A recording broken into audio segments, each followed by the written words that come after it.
Hello, and thank you for stopping by another edition of the Massachusetts Beer Reviews channel of YouTube. I am Thomas Metal75, and this is your Massachusetts Beer Review. And if you cannot tell what we are drinking this evening, it is Sip of Sunshine, the one and only IPA, double IPA from Lawson's Finest Liquids. Lawson's Finest Liquids, for those that do not know, is a brewery out of Warren, Vermont. They make many different beers on a select run. They don't really have a lot of beers that are constantly put out, except for Sip of Sunshine and their Session IPA Super Session number 2. Those two beers are put out by Two Roads Brewery. They are brewed at Two Roads Brewery, which is located in Stratford, Connecticut. And they just got distribution into Massachusetts this year, the Lawsons with the Sip of Sunshine and the Super Session number 2. I actually acquired a 6-pack of the Super Session number 2 and a 4-pack of the Sip of Sunshine on a trip to visit some relatives a few weeks ago in Connecticut. And in my town in Massachusetts, we can only get a maximum of 2 cans each per day in my town of the Sip of Sunshine. And I believe it's $4.69 for a can. And I'm not sure, and they are the 16-ounce cans. And I'm not sure with the Super Session number 2, because I've never tried to buy it in my town, how expensive that is. But for the 4-pack of these in the town of New Milford, Connecticut, where these were found, I believe it was $15 and change, which is right along the lines of your New England hazy, juicy IPA juice bombs. So not the greatest price in the world, but it's right on par with all the other ones for what it is. It's 8% alcohol by volume. The Lawson's Finest Liquids website does not list anything about what kind of hops they're using. And they say Lawson's Finest Liquids is a small artisanal brewery located in Warren, Vermont, producing an array of hop-forward ales and unique creations. Sip of Sunshine IPA is brewed by Lawson's Finest Liquid at Two Roads in Stratford, Two Roads Brewing Company at Stratford, Connecticut. This lupin-laden India Pale Ale is packed with juicy tropical fruit character, bright floral aromas, and delectable layers of hop flavor. Pour mindfully, inhale deeply, and enjoy a tropical vacation in a glass. Always store cold and enjoy fresh and stay cool. This is brewed on the 7th of March 2017. So not the newest one, but I'm not all that worried. I've had 2 of them already. I still think it's going to be alright. Now, this is one of those everybody talks about it beer, and everybody loves kind of beer. The raters of Rate Beer give it a 100 for the style, and a 100 overall. And they are, Jordan from Reviewing the Influence is asking live if these guys distribute into Boston, and yes, they do. So when you come up to Boston, you'll have to find a way to get some of this. But anyways, yeah, these are highly rated and regarded. Again, Rate Beer is giving this one 100 for the style of double IPA and 100 overall as a beer. And Beer Advocate says it's one of the best beers in the world.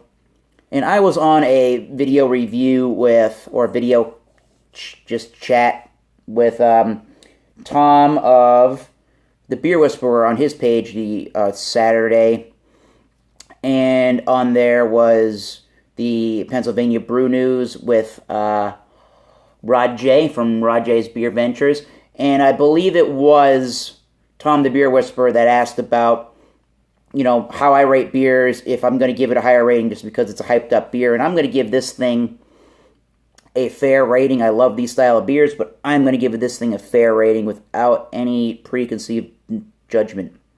So looking at the beer and getting to the appearance,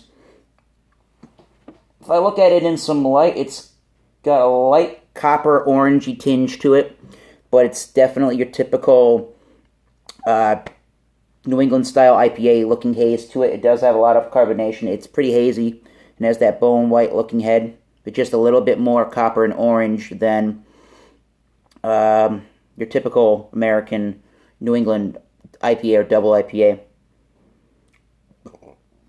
And the smell is definitely of New England, tropical, fruity notes. Definitely one of those juicy bombs for sure. Pineapples and grapefruit and oranges and some lemony zest is in there. A spicy hop, some dank notes to it, some oily notes, a bready malt. There is a little bit of that caramel kind of a malt in there that kind of reminds me of a West Coast IPA in a way, meets New England style. Yeah, and a little bit of lemoniness.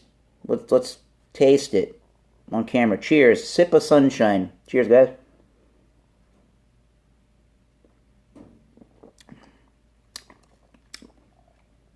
Caramel malts and some of that toffee note is definitely in there mixed with the tropical juice qualities of a New England style IPA. So for me initially, it's definitely that West Coast meets the juicy flavors of a New England style IPA, which is definitely to me unique.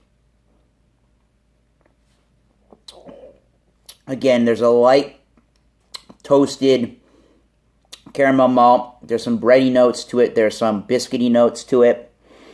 There's an underlining sweetness to the beer. There's some oiliness from the hops. They taste like it's got to be Citra hops or Mosaic, Columbus, Cascade, something like that. Galaxy maybe, not sure. Definitely citrus got to be in here. The citrus kind of flavors in there. A light toastedness from the malt.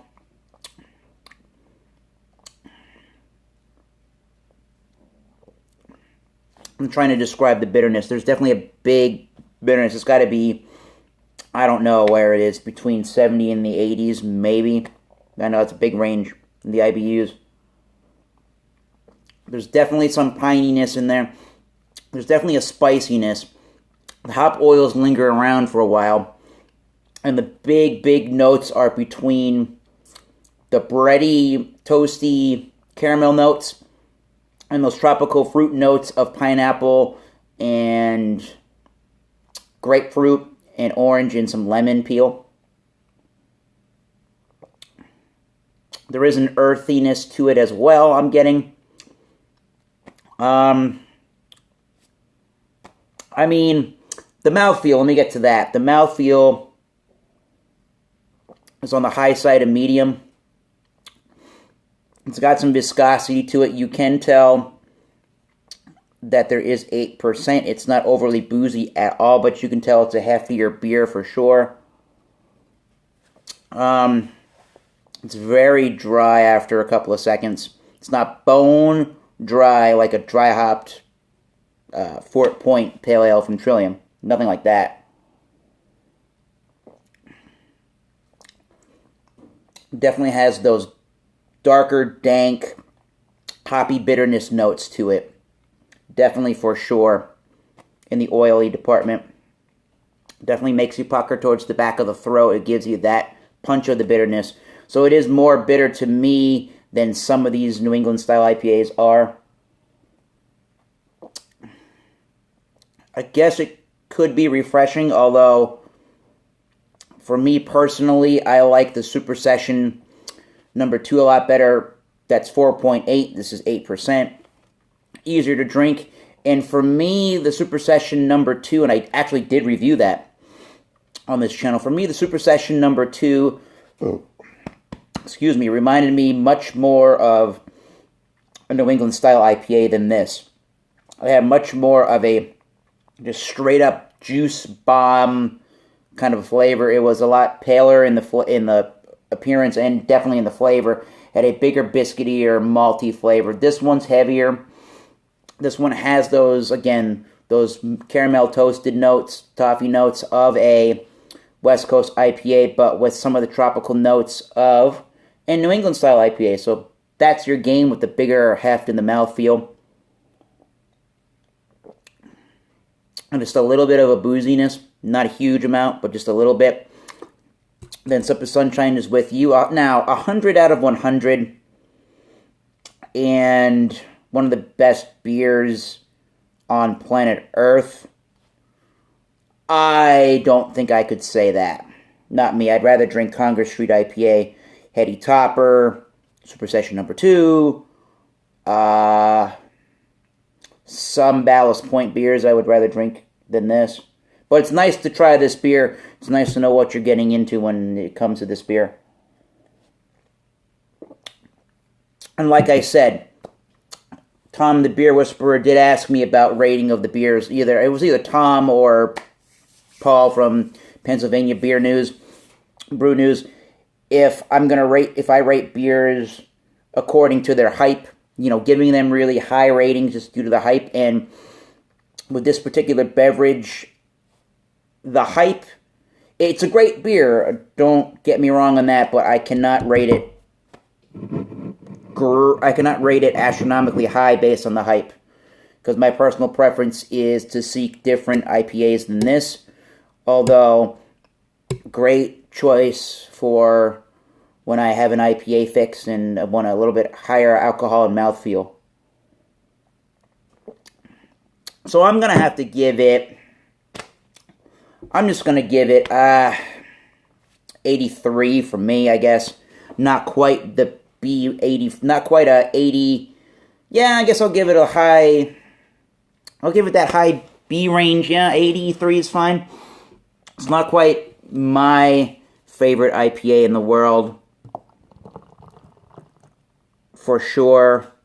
I think it could use a little bit more of the tropical fruit notes and more of a bready malt to balance it out. But again, if you like a bigger mouthfeel in your beers, and you do like West Coast IPAs, and also do like your New England style IPAs, not the biggest juice bomb in the world for me, but if you like I said, heavier mouthfeel and more of the caramel flavor, malty flavor of a West Coast IPA, Sip of Sunshine's one to try. So, yeah, 83 is going to be, in my book, not a bad beer at all, but not one that I'm going to, seek out all the time. So, cheers. I'll leave you at that. Go Bruins. They're playing tomorrow, which is the 19th of April 2017, and the Celtics are playing now against the Chicago Bulls on April 18th, 2017. So, drink New England, love sports teams from Boston. Till next time, keep tasting these great beers. Cheers. See you soon.